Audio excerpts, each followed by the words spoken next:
This episode was made possible by BetterHelp. Mental health is a topic that is so important to us here at Crime Junkie. We're advocates for changing the way people talk about mental health because treating your mind should be the same as treating your body. And not even when there's something big standing in the way of your happiness. I talk to a counselor every week, and I think of it like taking my vitamins. It's part of my routine, and it's easy to make it part of your routine with BetterHelp.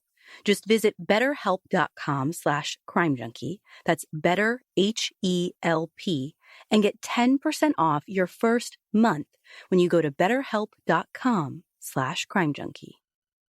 Hi, Crime Junkies. I'm your host, Ashley Flowers. And I'm Britt. And Britt, when am I going to learn? Oh, God, what now? The ultimate Crime Junkie lesson that there is no such thing as a straightforward case. Oh, yeah. Open and shut doesn't exist. Yeah. If it's straightforward and open and shut, it would be solved. So let me tell you about my week. So the last case that I just got done with was the Brandon Lawson case, which we released in the fan club this month. Now, our research, writing, recording, editing process isn't like totally linear. So, there have been other episodes between that people have heard, but this is like the next one I dived into after Brandon. And Brandon's case was a doozy. Like it literally, made our heads hurt. So I said, you know what? After this, I'm going to pick just like a case that's a little more straightforward, a little easier to understand. And I remembered this case that I'm about to tell you from like years ago. I remember seeing a TV special on it, and it seemed, again, kind of one of those open and shut, but you just like couldn't prove it or whatever. And they still needed answers. Basically, a guy goes missing. There was someone kind of shady in his life. And I'm like, you know what? This one's going to be easy to research. But that's the lesson. Famous last words. Famous last words. If you dig deep enough into any unsolved case, there is a reason it's unsolved. And the complicated web I fell into still has me stuck right smack dab in the middle. This is the story of Jeramy Burt.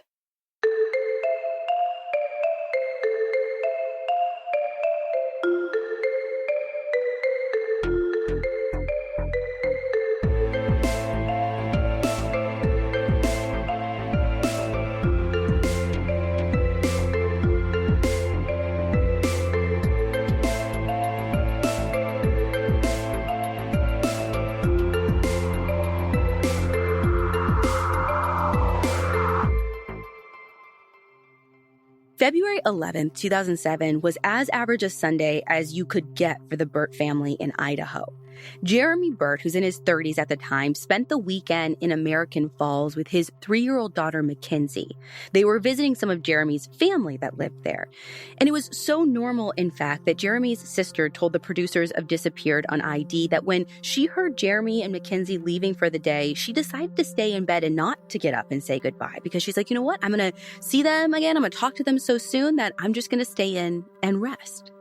Now, Jeramy made it back to his place in Boise, where he lived with his dad, his daughter, and his ex-wife, Kim. Oh, wait, he lived with his ex-wife? That sounds kind of complicated. Girl, you don't know that half of it. So let me kind of take a step back and give you the scoop. So Jeramy and Kim start dating in like the late 90s. And from what I can pick up, their relationship was really passionate. And really passionate isn't always the best thing. Like, I've said this to people before, like, if there are too many fireworks, you're going to burn your own house down kind of thing. Right. And that seems to kind of have been the case. Like, when things were good, they were great. But when things were bad, it was equally as low. But they're making it work in 2002 when Kim finds out that she's pregnant. So at this time, the two decide that, like, listen, after all of these years, like back and forth and whatever we've gone through, like now with a baby on the way, marriage felt for them like the next natural step in their relationship. Right. Like, let's make this official. Exactly. But there's a little problem standing in the way. Jeramy is already technically married. What? Yeah, so right out of high school, Jeramy joined the Navy, and when he was overseas, he met and married a woman from Japan. Now, eventually, they moved together back to the U.S., but the marriage didn't work out. And so when his wife returned to Japan, they didn't file for any kind of official divorce. It was almost like, man, just a piece of paper, doesn't really matter, kind of good enough. Like, we're living separate lives anyways. But it does matter when you want to get remarried, because you can't legally be married to two people. Right. So Jeramy had to find a divorce lawyer. Well, this is where things get more complicated. Jeramy found a local lawyer, and according to accounts from both Disappeared and Dateline, Jeramy started to have an inappropriate relationship with his lawyer. So, despite starting up this new relationship, Kim and Jeramy still go ahead with the wedding. So, did Kim know about this other lawyer lady?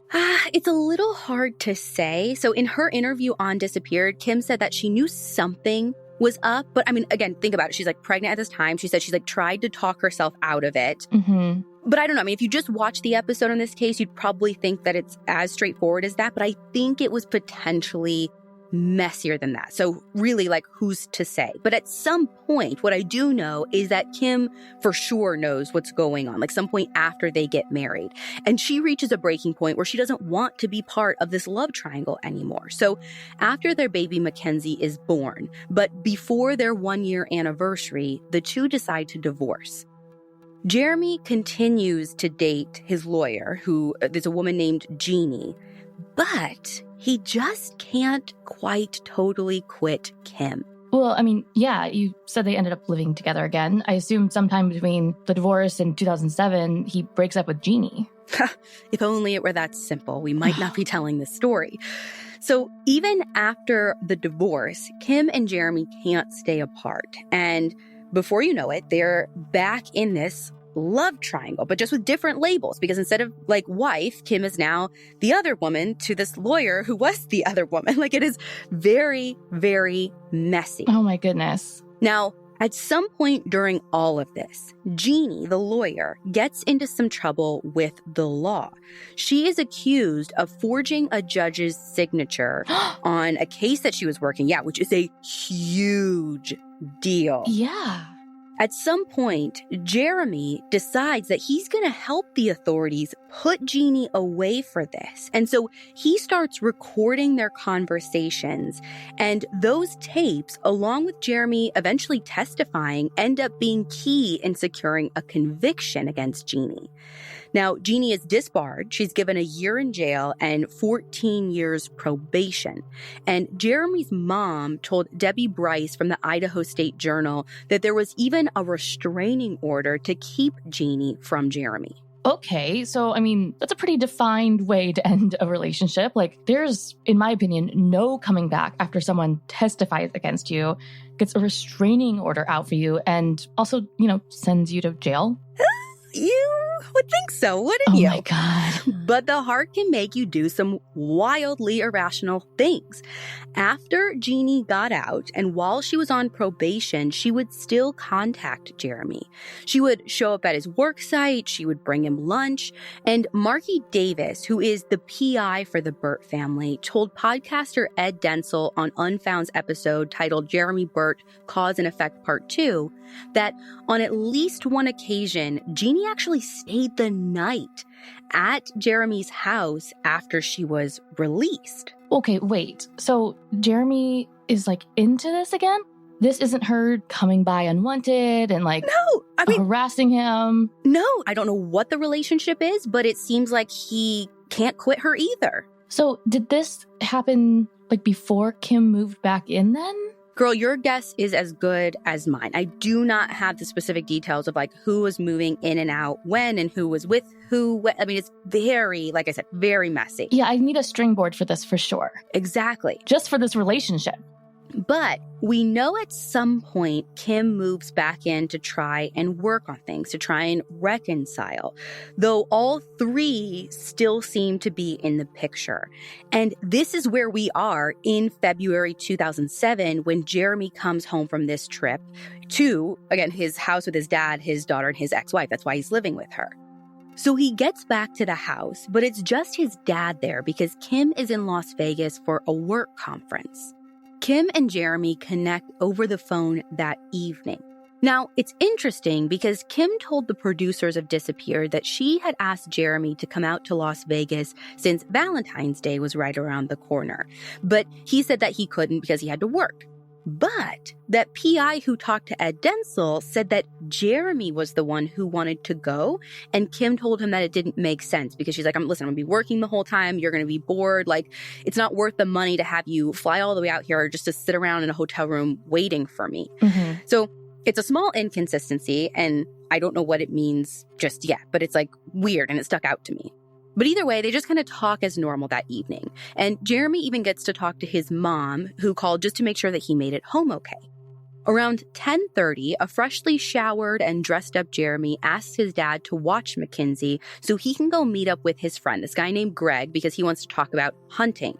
Jeramy was a big hunter. Like, he just got this new bow. This was his thing. So him going to meet up with a friend to talk about it, like, not so weird. Totally normal, yeah. Right. Though it did stick out to his dad that he kind of like got a little dressed up to do so. Like, dude isn't in a suit and tie, but he's like, he showered, he had on this like black turtleneck. He cleaned up, yeah. Yeah. So Jeramy leaves, and his dad, Van, had no idea that when he walked out of that door that Sunday night and took off in Kim's car, that would be the last time he'd ever see his son. But there is one last person Jeramy makes contact with before he goes completely off the grid. This episode is made possible by BetterHelp.